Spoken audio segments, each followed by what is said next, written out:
Halo halo semuanya, semoga kabarnya semakin baik ya, semakin mantap jiwa semuanya ya, semakin bisa bebas pulih dari gangguan kecemasan. Amin. Teman-teman semuanya yang masih mengalami kecemasan, sering nggak yang dalam hal ini adalah teman-teman masih merasa dicolek-colek oleh namanya cemas.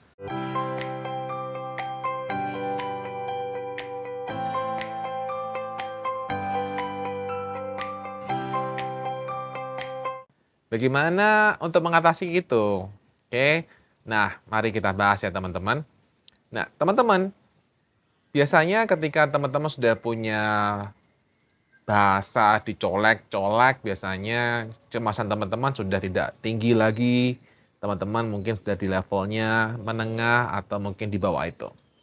Sehingga teman-teman bisa mengatakan bahwa dicolek-colek. Pada umumnya ya, pada umumnya demikian.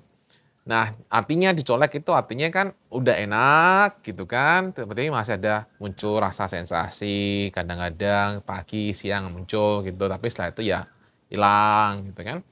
Nah, ini suatu fase yang sangat baik sekali bagi teman-teman semuanya karena memang kita akan mengalami fase di mana kita akan merasakan enakan, kemudian kita dicolek lagi. Itu hal yang normal sekali. Itu bukan satu hal yang tidak boleh. Oke. Jadi teman-teman izinkan untuk ketika teman-teman dicolek oleh namanya sensasi, kemudian teman-teman merasa kayak lo kok ngalami lagi, ya izinkan teman-teman tidak perlu melabel atau tidak perlu mengatakan bahwa ini sebagai hal kumat.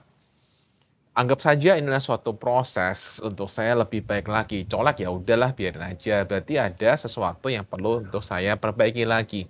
Karena biasanya gini, kenapa itu terjadi teman-teman? Biasanya kita punya kebiasaan-kebiasaan yang kita sudah punya. Jadi ketika kita mengalami kecemasan, itu kita mungkin sudah mengalami kecemasan sekian bulan atau sekian tahun. Benar ya? Nah, ketika kita mempunyai kecemasan sekian bulan, sekian tahun, kita sudah terbiasa untuk memusuhi, kita sudah terbiasa untuk benci, kita sudah terbiasa untuk eh gemes banget sama ini, kita udah terbiasa untuk controlling sensasi, kita udah terbiasa dengan itu semuanya.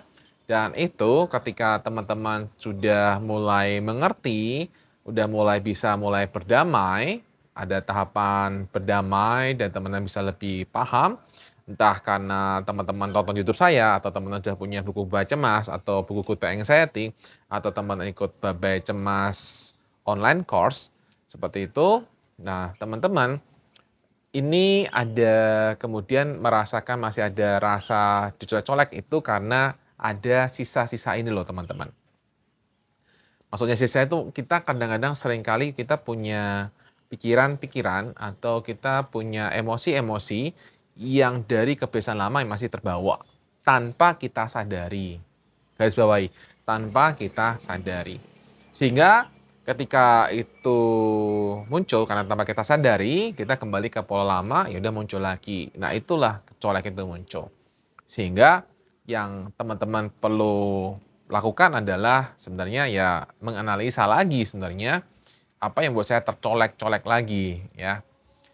Nah, ini yang penting teman pahami dan juga teman-teman kalau teman-teman sudah lebih baik ketika teman-teman misalnya ketika lebaran kemarin kemudian sangat antusias dengan makanan-makanan enak gitu kan, kemudian teman-teman terlalu banyak makan, kemudian teman mengalami masalah perut kembali. Kalau teman-teman sudah baikan dan nama cemas, teman-teman ya merasakan, oh iya kebanyakan makan saja, udah selesai.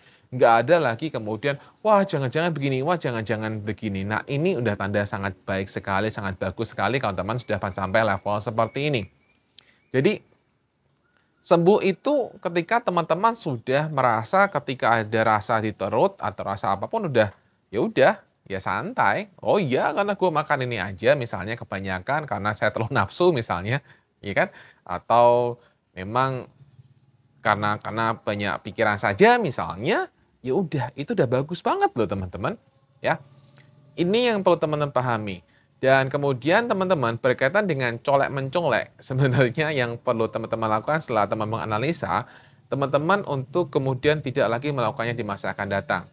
Jadi misalnya teman-teman udah tahu nih, triggernya adalah karena apa, ya udah jangan dilakukan lagi. Nah, tapi kalau triggernya, sekali lagi, trigger tuh banyak jenis ya teman-teman. Ada beberapa trigger yang memang perlu Anda hindari karena memang belum siap. Misalnya Anda makannya kebanyakan, itu kan, jadi terlalu over gitu ya. Jadi itu ya memang Anda tahu diri lah. Nah, tapi ada juga beberapa trigger yang justru tidak perlu Anda hindari, misalnya ketika Anda olahraga. Karena ada banyak orang yang kemudian karena dia takut jantungnya berdebar, dia malah menghindari untuk olahraga. Kenapa? Takut kepicu jantung berdebarnya. Ini nggak perlu. Ya, ini trigger-trigger yang nggak perlu dihindari sebenarnya. Karena teman-teman justru harusnya tetap lakukan latihan aja. Jadi ini akan bantu teman-teman lebih baik ketika teman-teman tidak menghindari trigger yang memicu sensasi ya. Kalau misalnya sekali lagi tentang makanan itu beda lagi ya, karena kalau berlebihan, kalau nggak berlebihan ya nggak apa-apa lah, aman-aman saja. Nah, supaya teman-teman bisa lebih firm, gimana caranya untuk tidak gampang lagi tercolek-colek, ya izinkan sekali lagi saya ulang, izinkan untuk tidak perlu memahami bahwa itu sebagai hal kumat. Ini sangat membantu teman-teman. Jangan terus mengancam diri kita sendiri dengan bahasa, wah kumat. Ya, karena itu adalah bahasa sebenarnya kita sudah tanpa sadar, kita sudah meneror diri kita sendiri dengan kumat. Kumat tuh kalau orang cemas apa? Mikirnya, kayak dulu lagi kan, coba dulu lagi, aduh kumat. Jadi seolah-olah itu menjadi sesuatu yang bahaya. Benar nggak sih teman-teman? Nah, sehingga yang saya sarankan adalah teman-teman untuk tidak lagi mengatakan bahwa ini adalah kumat, kumat, kumat, kumat. Karena secara nggak langsung itu adalah teman-teman sudah mengancam lagi. Ah, kumat lagi. Ah, teman-teman izinkan untuk mereframe atau membingkai ulang pemahaman kumat itu dengan cara adalah, oh ini berarti saya perlu hanya untuk belajar lagi. Oh, berarti saya hanya perlu untuk ini saja. Nah, itu saja teman-teman. Dan ini yang akan membantu teman-teman bisa tahapan colek-colekannya itu akan jauh lebih sangat berkurang. Ya, ini cukup, ini silakan teman-teman pahami ya. Dan ketika teman-teman pahami, saya percaya kok teman-teman akan jauh lebih baik. Kemudian juga bagi teman-teman yang mengalami masalah gangguan lambung dan gangguan lambung juga belum sembuh-sembuh, mari kita belajar untuk sabar. Sabar karena fisik itu perlu proses untuk sembuh juga ya. Seringkali ketidaksabaran kita, kemudian seringkali ketika kita compare dengan orang lain, membuat kita jadinya down. Kecuali kalau kita compare itu kemudian kita terinspirasi loh ya. Wah, dia bisa begini, gimana? Terinspirasi ya itu silahkan. Tapi kalau kita justru membuat kita jadi down, sebaiknya teman-teman tidak lakukan. Ya, tidak perlu compare dengan orang lain, silahkan untuk teman-teman mulai sabar, untuk semakin masuk ke dalam diri sendiri, kenali sebenarnya apa sih yang menjadi masalah saya sesungguhnya. Dengan teman-teman bisa memahami itu, teman-teman akan jauh lebih baik. Pesan saya bagi teman-teman yang belum punya buku bebas cemas, masih ragu-ragu untuk mendapatkan buku bebas cemas, silakan teman-teman traktir saya kopi dulu deh. Traktir saya kopi untuk mengatasi anxiety ya. Silakan klik link di bawah ini. Itu teman-teman silakan mentraktir saya kopi secara virtual.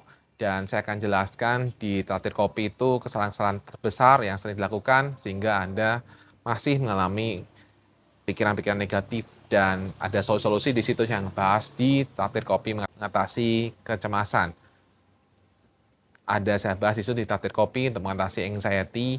Silakan teman-teman untuk order. Dan seperti biasa teman-teman saya ingatkan kembali bahwa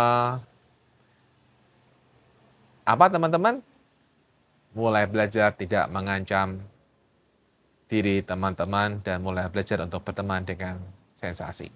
Demikian, semoga video saya yang singkat ini bermanfaat bagi teman-teman semuanya. Salam Bapak Cemas.